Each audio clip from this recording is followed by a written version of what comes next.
Welcome to Agile Coaches Corner by AgileThought, the podcast for practitioners and leaders seeking advice to refine the way they work and pave the path to better outcomes. Now, here's your host, coach, and Agile expert, Dan Newman. Welcome to Agile Coaches Corner, and thank you for listening. I am your host, Dan Newman. Agile Coaches Corner brings you Agile topics in an approachable way.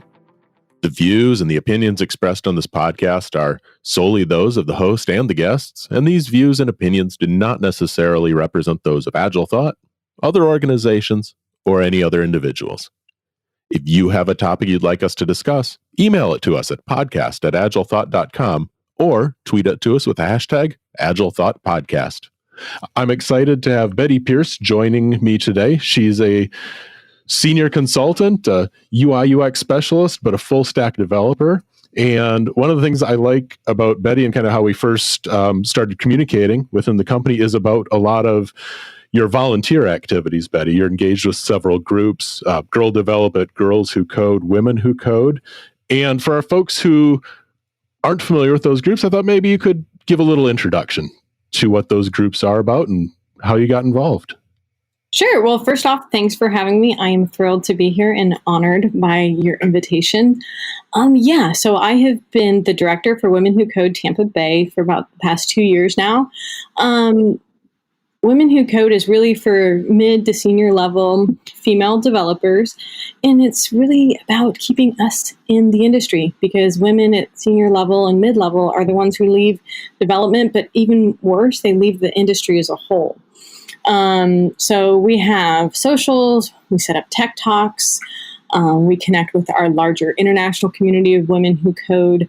We've gone up to Atlanta and been part of conferences. The next conference is actually in San Francisco. I set a proposal to speak there, so I might be going to San Francisco later this year.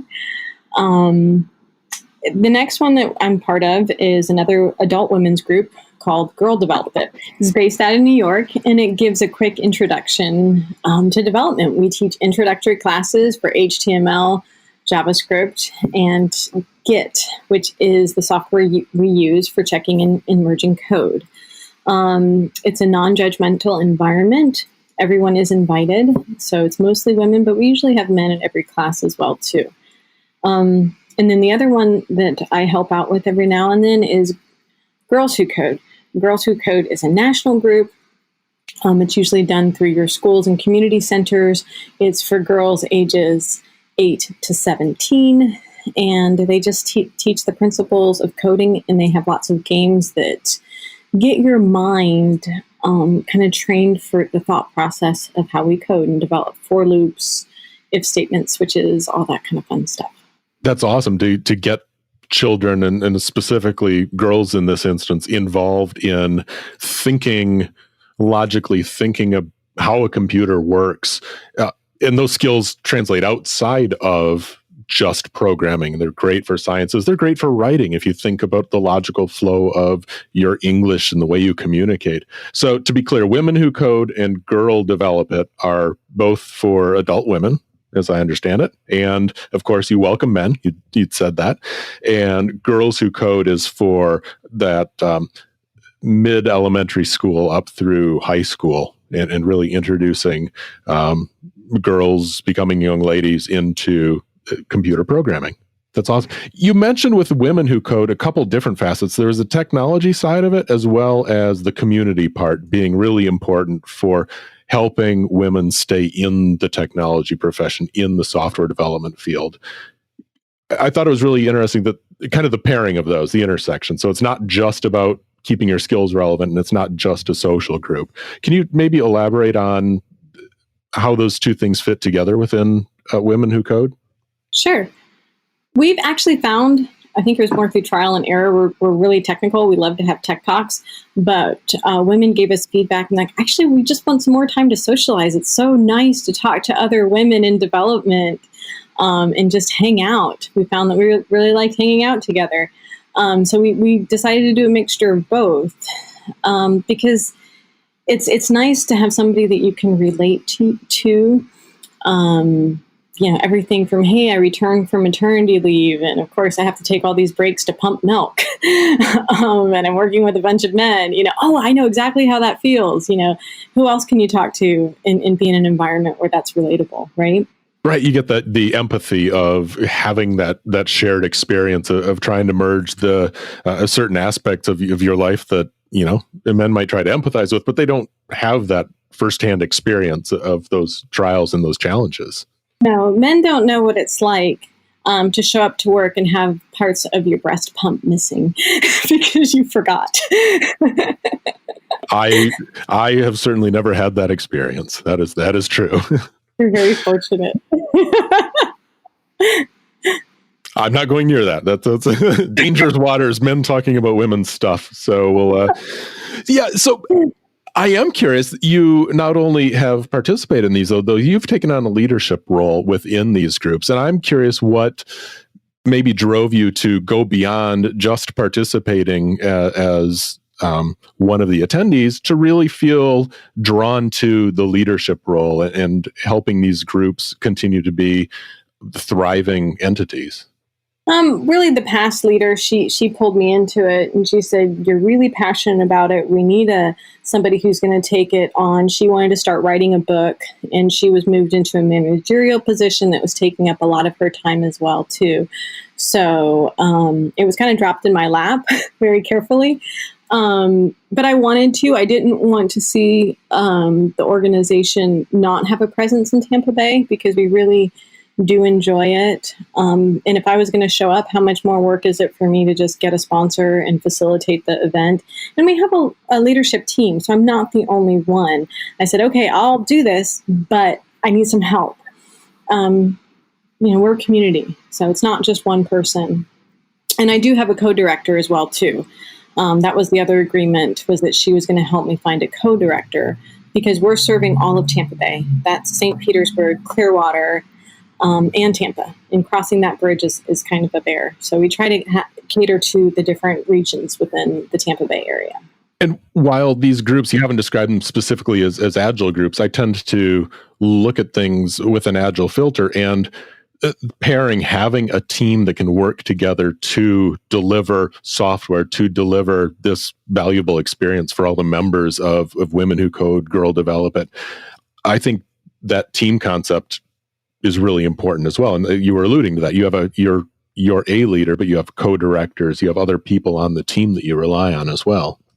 How do you make it more welcoming for people to attend the first time? So as an organizer and potentially people who are reluctant to maybe go try something new. I've been not developing code at this point longer than I was developing it as a consultant and a professional software developer, but I've been out of it now. And the thought of starting again is intimidating for me, even as somebody who used to write code in C++ and some other languages. How do you make these groups more welcoming for people who are new, as Girl Develop It, as you said, that's for people maybe who are trying to transition into, or even Women Who Code, where you've got professional software developers, and maybe now this bringing the social aspect to the professional aspect is maybe a little intimidating or something they've not done? Well, the first thing is picking a location that's accessible. It's all about accessibility, right? So setting up logistics, making sure parking is free, because if I'm not working or I'm on maternity leave or if I'm taking a break to care, it's not just about mothers. A lot of our people are taking care of older parents as well, too. So there's a lot of reasons that people take a pause from development and want to come back. And they ask, I want to go back to coding. I've been doing this. So the other nice thing about Women Who Code, all of our events are free. So money's not an issue. Making sure that we can get there, that it's a central location within the city. And then we do a lot of introductory level type of things, because part of it is there's so much going on in the tech community.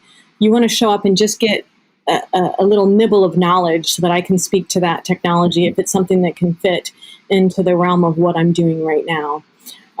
So that's all part of it. We do have we're actually going to have one in September on .NET security. So some of it might be a little bit more advanced, and we let people know ahead of time. But again, what I always encourage people whenever we're learning anything new, just kind of absorb and keep up with what you can. When it goes over your head, just relax and kind of take it in. A lot of times, think about how many times we have to hear things before and apply it before we really understand what we're doing. So really encouraging and coaching people to, okay, this might be an advanced topic, but it doesn't mean that you can't be in this industry, or it doesn't mean that you can't even code in this technology. It just takes time to learn it. Give yourself time. And that need to keep learning, the intro classes, there's always going to be a new technology. There's always going to be an intro to whatever the next language is, or a new framework or a new pattern. And so that comfort with continuing to learn, continuing to feel a little uncomfortable because there are always new things. I think that's one of the challenges for software developers, regardless of gender, right? It's just, hey, how do you keep up? How do you stay relevant? And so these classes and the sharing of things like .NET security seems like they would really be helpful. Have a topic you want us to tackle? Send an email to podcast@AgileThought.com or tweet it with the hashtag AgileThoughtPodcast.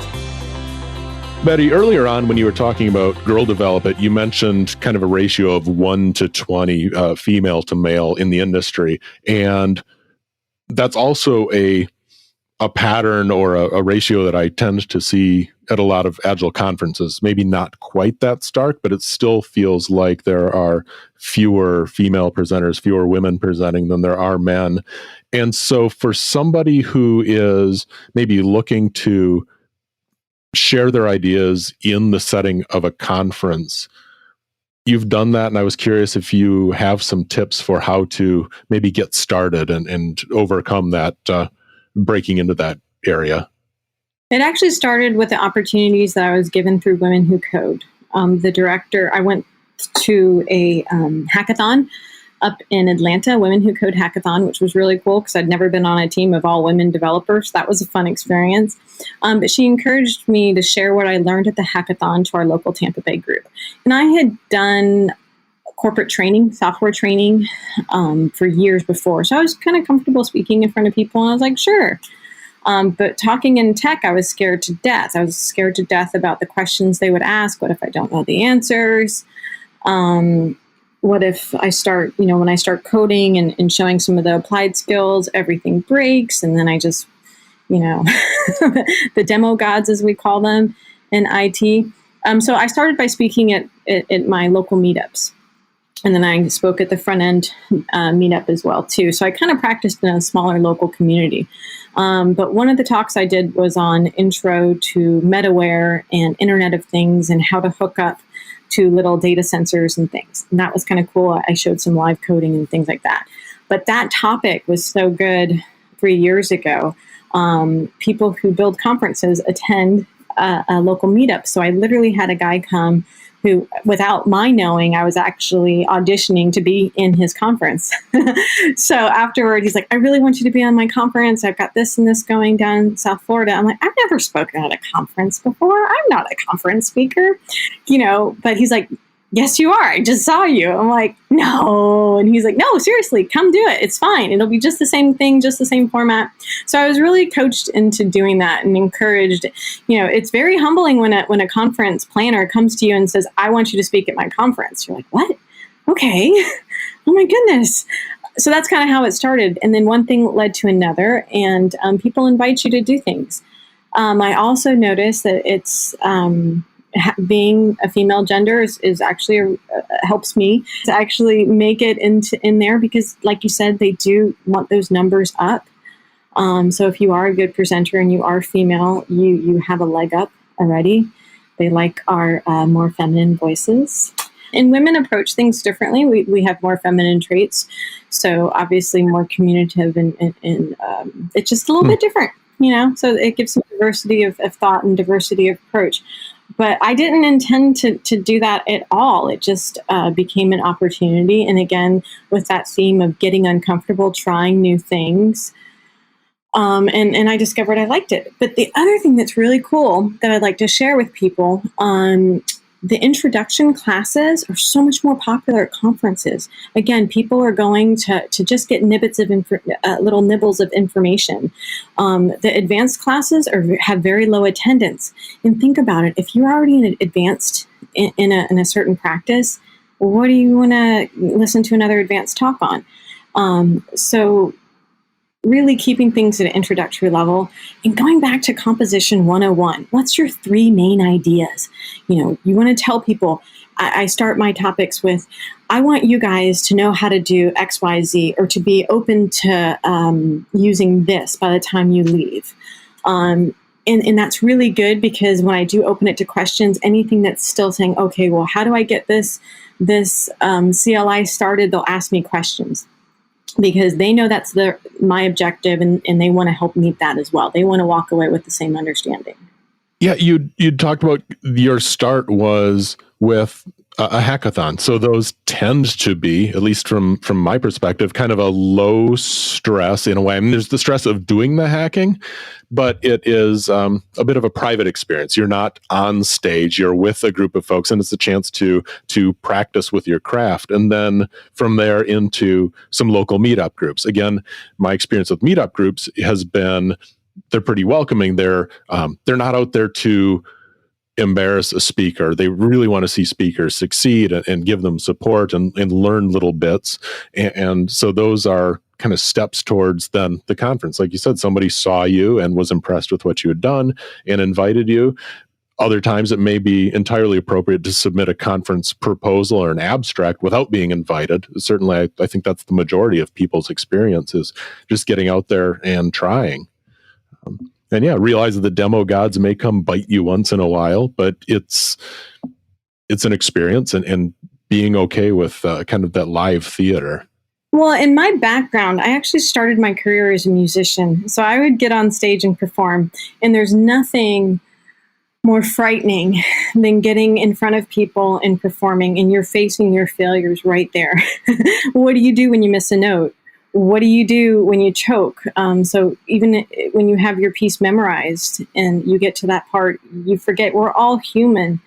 So I had learned younger through my music career of, you just keep going. You just, it's all an entertainment industry, and you're there to entertain your audience.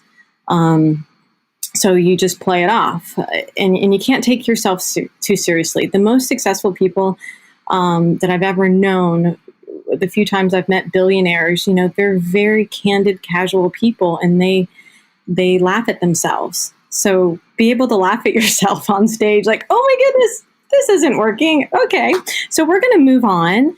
And, you just kind of have your liners to keep it going.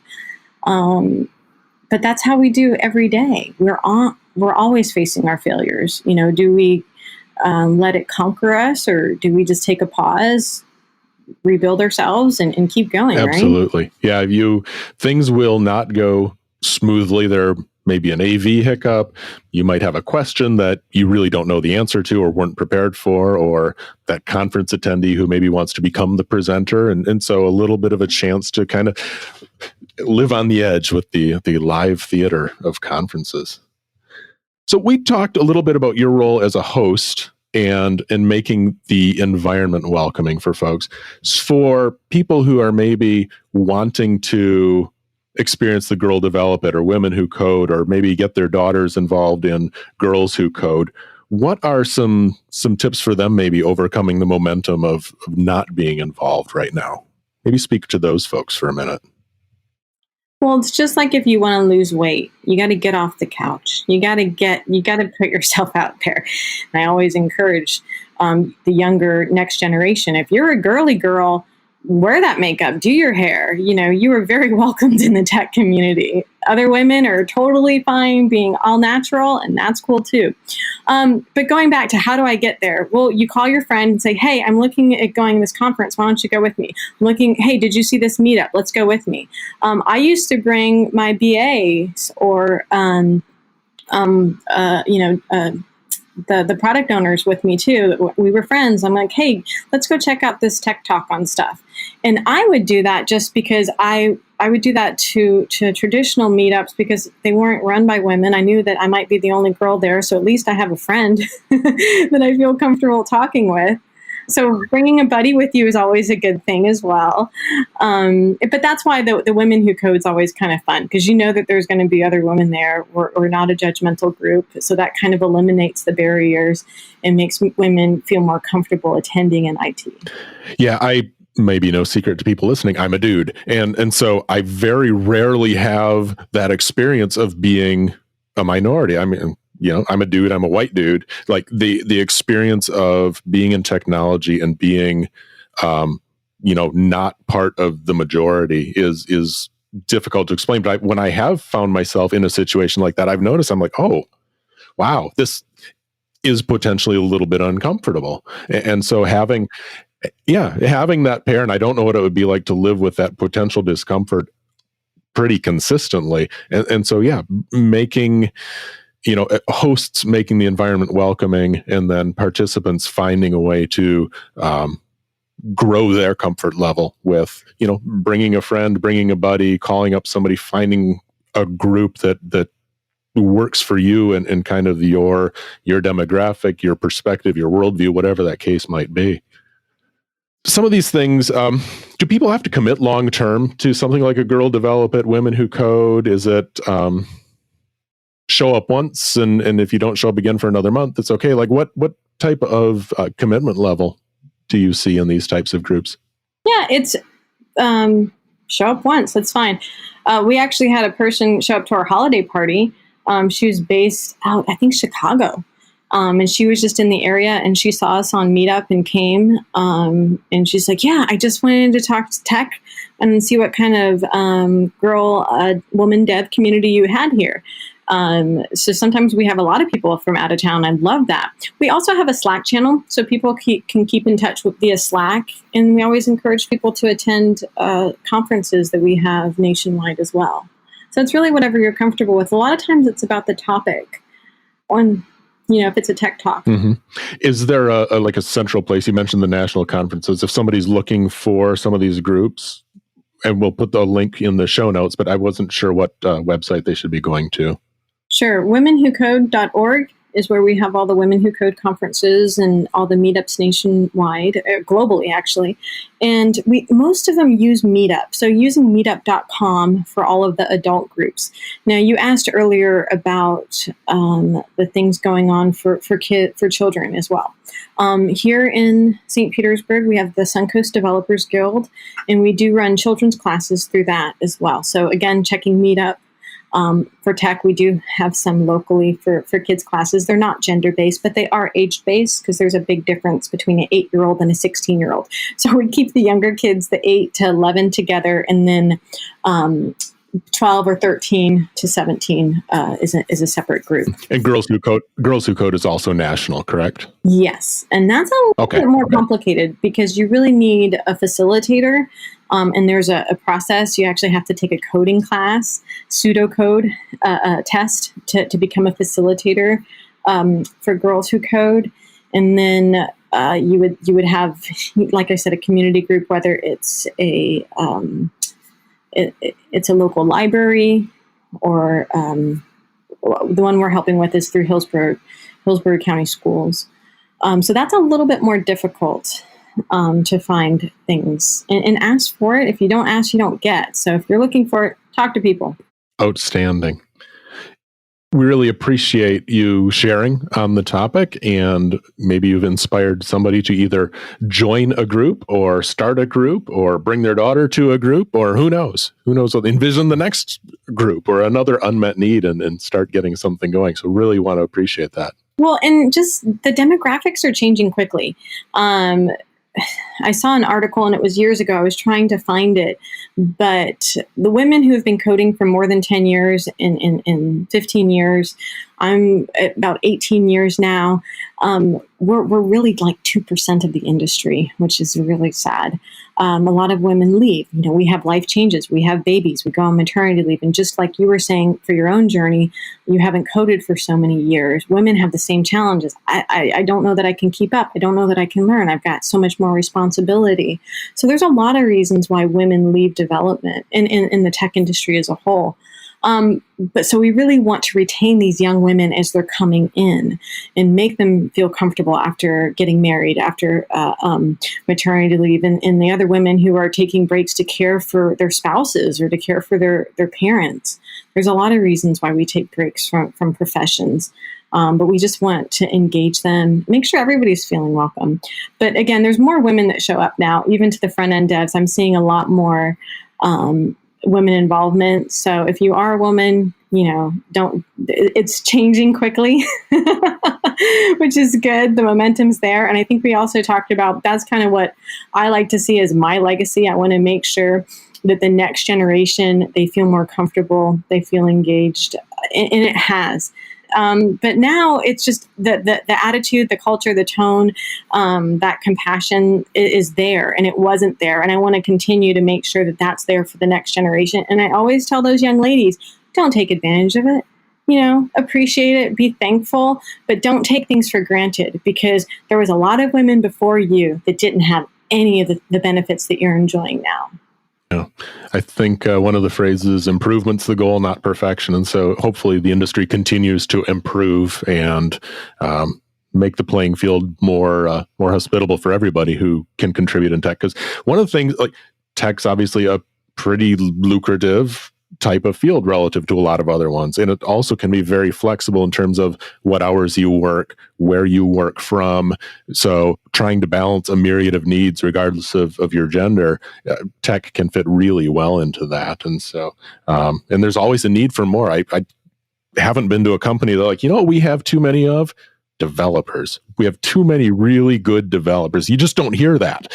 And so there's so much opportunity. Hopefully these groups and people like you taking leadership roles, inviting others in, can continue to grow the talent pool. No, it is a blessing, and it's extremely empowering for a woman who's going through problems. She's in a bad marriage and she needs to leave it. You actually are making enough money in tech to be able to change your life when we find ourselves in problems. That's one of the things we don't have to worry about. We can move to another city and find a job.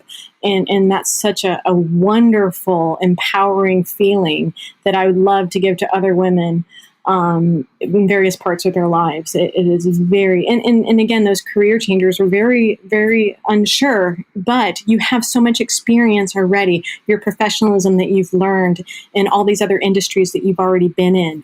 We want that. We need that professionalism as developers, because we get a lot of people that have never, they've never had a office job. they don't have all of those professionalisms and attention to detail. Those are things that we learn from experiences in life. So regardless of your background, all of that is relevant as a developer. Yeah, all those soft skills that get brought in paired with the technology part. Absolutely. Yeah, there's no heavy lifting. The computer doesn't know the age of the fingers in the brain that are working on it. So it's entirely approachable. Yeah. Outstanding. Thank you for joining today. Really appreciate you sharing, and we'll, I'm sure, have you back and maybe sharing on a more technical topic next time. Yeah. I have really adopted a lot of the agile practices. Time boxing is used every day in my life. It really helps you refocus things. So there's so much within the agile framework and methodology that improves your day to day. I've got a Kanban board in the kitchen of all the chores and stuff to do. Very nice. Very nice. One of the things we like to ask guests when they're on here is kind of what they've been reading and maybe how it's been helpful or impactful for them. I'm curious. It can be a blog, a book, fiction, nonfiction. No, I'm a front-end developer, mostly, even though I'm one of those persons that they just give me work and I'll do whatever they ask. So at the moment I'm doing full stack, but I'm interested to see where the front end is going and how many libraries are constantly spinning up, because that makes me very question, am I going to be able to continue to learn when I'm in my late 50s? How long is my career going to be relevant? So am I going to be able to keep the capacity, the mental capacity to continue learning and moving at this velocity toward the end of my career? Am I going to stay as a front-end dev? So keeping up with just all the blogs out there is constant. So yeah, I saw some pretty cool stuff. But at the end of the day, I can rest assured that everything is in JavaScript, right? That's the Latin behind, the core to all of the Romance languages. So as long as I stick with JavaScript and ES6 standards, I'm like, okay, I can hold on for a little bit longer. I'm sure you can hold on much longer than that. Do you have some favorite places to go to for your front-end library, like when you're trying to learn about those? It depends on the one that you're going into, really. But I definitely say look for design patterns. Those that take enough time to build design patterns kind of give you a key to the puzzle that you're building, right? It's like the picture of the puzzle that you're going to build. So looking for design patterns. Airbnb has some really good ones for React. Angular has they have everything in there. Those are kind of the big popular ones. And again, go to meetups, talk to people, share your struggles. If you're having the same problem, looking in Stack Overflow, you'll see that you're not the only one. That is one blessing about being a developer in today's world. There's so much help in the development community. Get out there and ask that question in those forums. And answer questions, too. Don't answer them. Yeah. Others. Pay forward. Absolutely. Yeah. So not a traditional kind of bound book type of reading, but certainly tons of learning between trying to keep up with the different libraries, the blogs, and kind of where these patterns are going and which patterns are going to be helpful for you. Yeah. I wish I had time to read for pleasure. It sounds like you are, though, the way you describe the passion for the front end development and those types of things, just not fictional reading. So, well, thank you again. Really appreciate you sharing with the community and sharing with me. I feel a little smarter now. Yes. Thank you so much for having me. This has been the Agile Coaches Corner podcast, brought to you by AgileThought. Get the show notes and other helpful tips from this episode and other episodes at agilethought.com/podcast.